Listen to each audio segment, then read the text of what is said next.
పార్టీల జిమ్మికులు ప్రజలు నమ్మే పరిస్థితి లేరు. ప్రజలు ఆల్రెడీ నిర్ణయం తీసుకున్నారు. ప్రాణం నిలపాల్సిన డాక్టర్లే ప్రాణాలు తోడేస్తున్నారు. నిర్లక్ష్యంతో చెట్టంత మనుషుల్ని నిలువునా చంపేస్తున్నారు.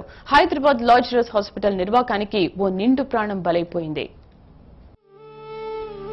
ఆదిలాబాద్ జిల్లాకు చెందిన ఫణికుమార్ హైదరాబాద్ లో సాఫ్ట్వేర్ ఉద్యోగిగా పనిచేస్తున్నాడు. 15 ఏళ్లుగా యూరిన్ సమస్యతో బాధపడుతున్నాడు. లాజరస్ హాస్పిటల్లో ఫిజిషియన్ గా పనిచేస్తున్న కేఎస్ నాయక్ ద్వారా ఇక్కడ అడ్మిట్ చేయించిండ్రు. 2 కిడ్నీలు పాడయ్యాయని వాటిని తీసేస్తేనే మనిషి బతుకుతాడని చెప్పిండ్రు. ఆపరేషన్ కోసం ముందుగానే 3,75,000 ఫీజు కట్టించుకున్నారు.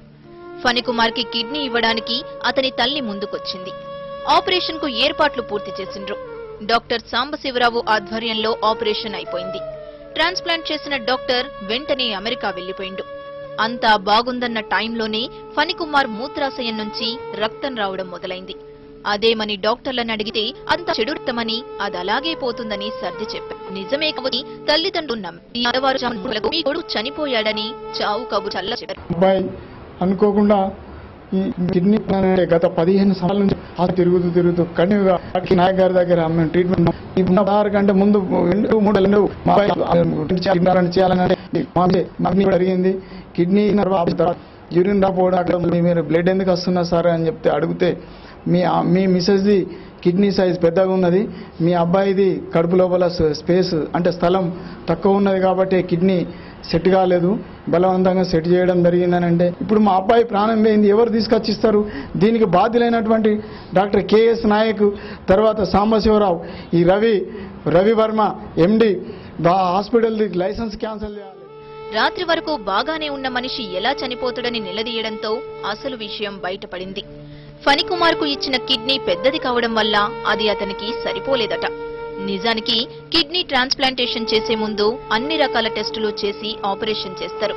కానీ ఎలాంటి ప్రిపరేషన్ లేకుండానే డాక్టర్లు ఎంత గుడ్డిగా ఆపరేషన్ చేసిండ్రో అర్థం చేసుకోవచ్చు. తోటే నా కొడుకు చనిపోయిండు, తగ్గుతుంది అని నమ్మించి మోసం చేసిర్రు వీళ్ళు. ఆపరేషన్ ఫెయిల్ చేసిర్రు, ఫెయిల్ అయ్యి బ్లీడింగ్ పోతుంది అన్నా కానీ ఎవరు పట్టించుకుని లేదు. ఆయన ఇక్కడ వద్దు మమ్మీ గ్లోబల్కి తీసుకుపోమని ట్రీట్మెంట్ చేస్తలేరు అని అట్లా కూడా మొత్తుకున్నాడు. ఆయన ఎట్లా తీసుకుపోవడం అట్లున్నాయినా ఐసీలు ఉన్నాయినానని కూడా మేము సిస్టర్లను అడుగు ఇస్తున్నామమ్మా అనుకుంటా ఆయన ప్రాణాలు వాళ్ళే తీసేసిండ్రు. డాక్టర్కి ఎన్నిసార్లు ఫోన్ చేసినా వచ్చి చూడడం లేదు, చేయడం లేదు. ఇట్లున్నాడు సారు అని అంటే నాకు పని ఉంది, నేను ఇవాళ రాను, ఇవాళ సాటర్డే, రేపు రాను, సండే ఉంది, ఇవన్నీ చేసుకుంటూ ఒక్కసారి కూడా కనీసం వచ్చి చూడలేదు. మొత్తం ఈ సర్జరీ చేసిన ఉంది తప్పు. నాయక్ సార్ మమ్మల్ని నమ్మించి మోసం చేసిండు, మంచిగా అవుతామా అని.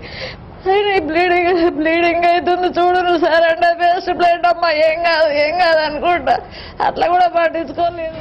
తమ కొడుకు ప్రాణాలను తీసిన 3 డాక్టర్లపై హాస్పిటల్ ఎండీ రవివర్మపై సైఫాబాద్ పోలీస్ స్టేషన్లో ఫిర్యాదు చేస్తే సీఐ ఉమేందర్ కంప్లైంట్ తీసుకోకుండా వాళ్లను పిలిచి మాట్లాడతాననడం పలు అనుమానాలకు తావిస్తోంది.